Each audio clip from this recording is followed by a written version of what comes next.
Un gran saludo, apreciado feligrés, apreciado amigo, apreciada amiga, muy estimado suscriptor de nuestro canal.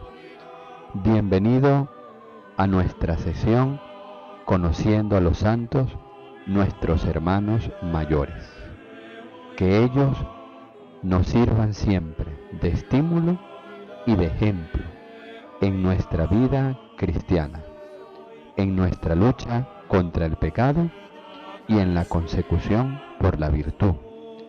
Y nosotros nos confiemos continuamente a su valiosa intercesión. 4 de octubre. San Francisco de Asís. Audiencia General, Papa Benedicto XVI, miércoles 27 de enero de 2010. Queridos hermanos y hermanas, en una catequesis reciente ilustré el papel providencial que tuvieron la Orden de los Frailes Menores y la Orden de los Frailes Predicadores, fundadas respectivamente por San Francisco de Asís y por Santo Domingo de Guzmán, en la renovación de la Iglesia de su tiempo. Hoy quiero presentarles la figura de San Francisco, un auténtico gigante de la santidad, que sigue fascinando a numerosísimas personas de todas las edades y religiones. Nacióle un sol al mundo. Con estas palabras, el sumo poeta italiano Dante alude en la Divina Comedia al nacimiento de Francisco, que tuvo lugar a finales de 1181 o a principios de 1182 en Asís. Francisco pertenecía a una familia rica. Su padre era comerciante de telas y vivió una adolescencia y una juventud despreocupadas, cultivando los ideales caballerescos de su tiempo. A los 20 años tomó parte en una campaña militar y lo hicieron prisionero. Enfermó y fue liberado. A su regreso a Asís, comenzó en él un lento proceso de conversión espiritual que lo llevó a abandonar gradualmente el estilo de vida mundano que había practicado hasta entonces. Se remontan a este período los célebres episodios del encuentro con el leproso, al cual Francisco, bajando de su caballo, dio el beso de la paz y el mensaje del crucifijo en la iglesia de San Damián. Cristo en la cruz tomó vida en 3 ocasiones y le dijo: «Ve, Francisco, y repara mi iglesia en ruinas». Este simple acontecimiento de escuchar la palabra del Señor en la iglesia de San Damián esconde un simbolismo profundo. En un sentido inmediato, San Francisco es llamado a reparar esta iglesia, pero el estado ruinoso de este edificio es símbolo de la situación dramática e inquietante de la iglesia en aquel tiempo, con una fe superficial que no conforma y no transforma la vida, con un clero poco celoso, con el enfriamiento del amor, una destrucción interior de la iglesia que conlleva también una descomposición de la unidad, con el nacimiento de movimientos heréticos. Sin embargo, en el centro de esta iglesia en ruinas está el crucifijo y habla. Llama a la renovación, llama a Francisco a un trabajo manual para reparar concretamente la iglesia de San Damián, símbolo de la llamada más profunda a renovar la iglesia de Cristo, con su radicalidad de fe, con su entusiasmo de amor a Cristo. Este acontecimiento, que probablemente tuvo lugar en 1205, recuerda otro acontecimiento parecido que sucedió en el 1207, el sueño del Papa Inocencio III, quien en sueños ve que la Basílica de San Juan de Letrán, la iglesia madre de todas las iglesias, se está derrumbando y un religioso pequeño e insignificante sostiene con sus hombros la iglesia para que no se derrumbe. Es interesante observar, por una parte, que no es el Papa quien ayuda para que la iglesia no se derrumbe, sino un pequeño e insignificante religioso que el Papa reconoce en Francisco cuando éste lo visita. Inocencio III era un Papa poderoso, de gran cultura teológica y gran poder político. Sin embargo, no es él quien renueva la Iglesia, sino el pequeño e insignificante religioso. Es San Francisco, llamado por Dios. Pero por otra parte, es importante observar que San Francisco no renueva la Iglesia sin el Papa o en contra de él, sino solo en comunión con él. Las dos realidades van juntas. El sucesor de Pedro, los obispos, la Iglesia fundada en la sucesión de los apóstoles y el carisma nuevo que el Espíritu Santo crea en este momento para renovar la Iglesia. En la unidad crece la verdadera renovación. Volvamos a la vida de San Francisco. Puesto que su padre, Bernardone, le reprochaba su excesiva generosidad con los pobres, Francisco, ante el obispo de Asís, con un gesto simbólico, se despojó de sus vestidos, indicando así que renunciaba a la herencia paterna. Como en el momento de la creación, Francisco no tiene nada más que la vida que Dios le ha dado, a cuyas manos se entrega. Desde entonces vivió como un eremita, hasta que en 1208 tuvo lugar otro acontecimiento fundamental en el itinerario de su conversión. Escuchando un pasaje del Evangelio de San Mateo, el discurso de Jesús a los apóstoles enviados a la misión, Francisco se sintió llamado a vivir en la pobreza y a dedicarse a la predicación.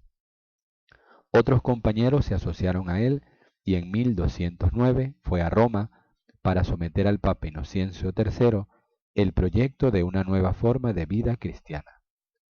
Recibió una acogida paterna de aquel gran pontífice que, iluminado por el Señor, intuyó el origen divino del movimiento suscitado por Francisco.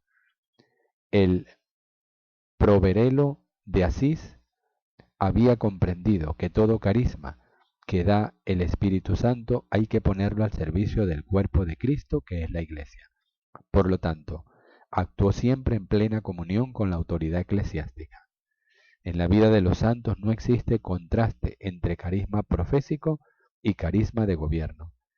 Y si se crea alguna tensión, saben esperar con paciencia los tiempos del Espíritu Santo.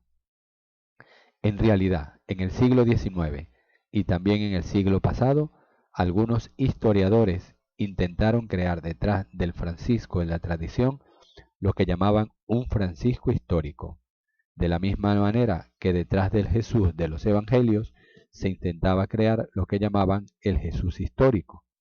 Este Francisco histórico no habría sido un hombre de iglesia, sino un hombre unido inmediatamente solo a Cristo, un hombre que quería crear una renovación del pueblo de Dios sin formas canónicas y sin jerarquía.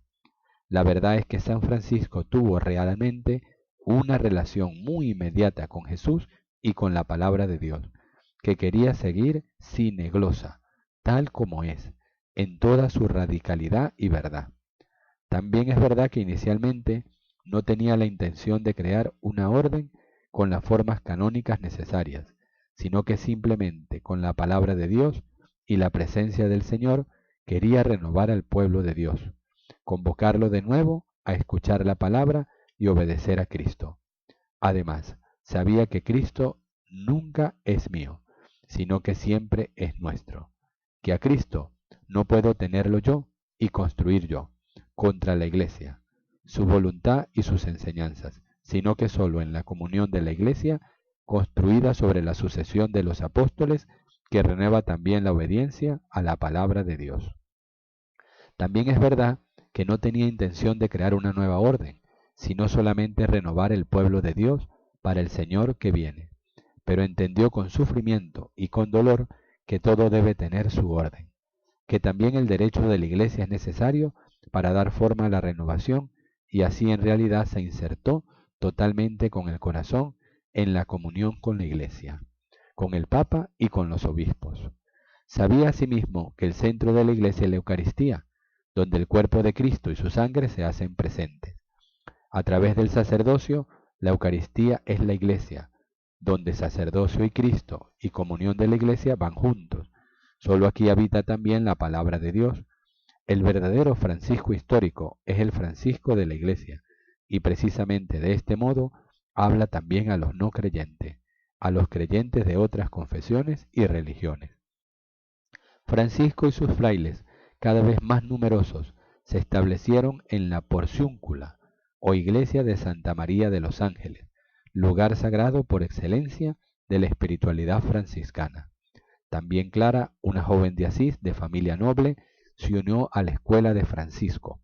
Así nació la segunda orden franciscana, la de las Clarisas, otra experiencia destinada a dar insignes frutos de santidad en la Iglesia.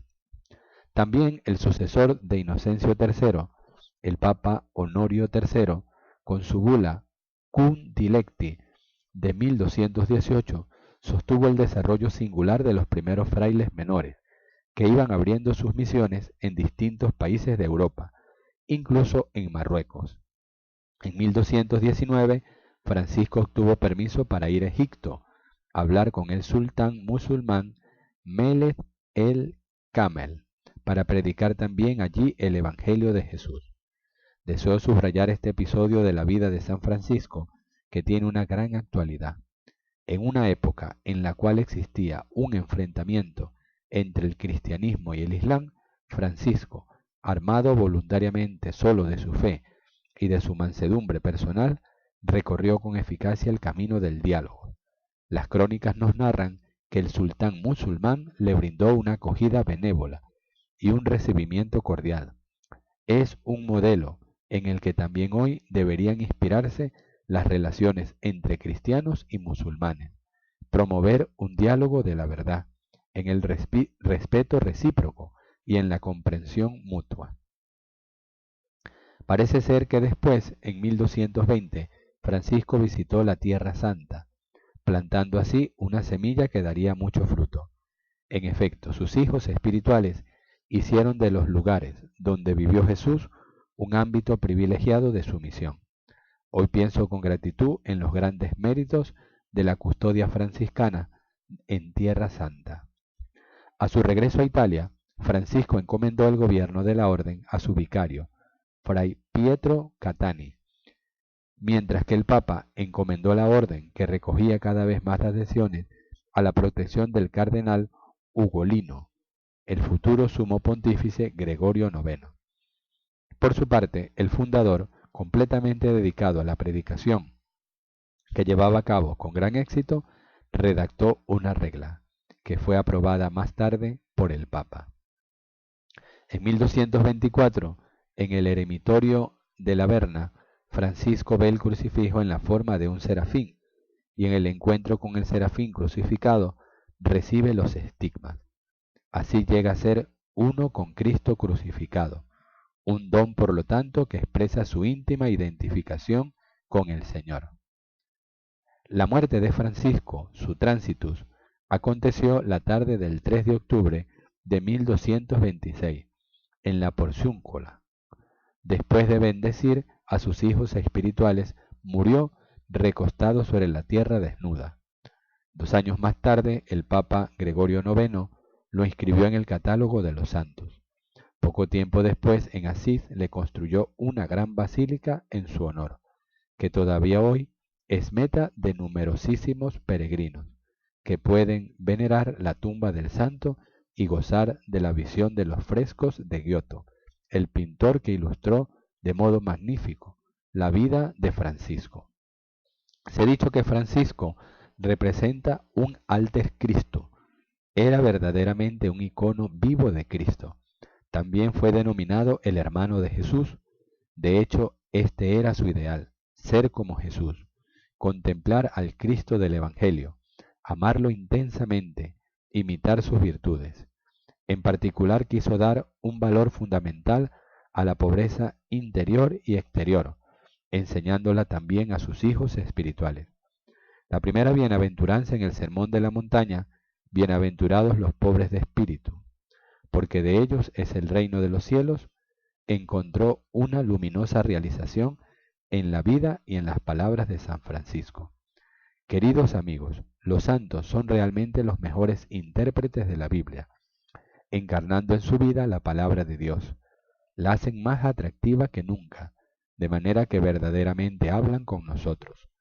El testimonio de Francisco, que amó la pobreza para seguir a Cristo con entrega y libertad totales, sigue siendo también para nosotros una invitación a cultivar la pobreza interior para crecer en la confianza en Dios, uniendo a sí mismo un estilo de vida sobrio y un desprendimiento de los bienes materiales.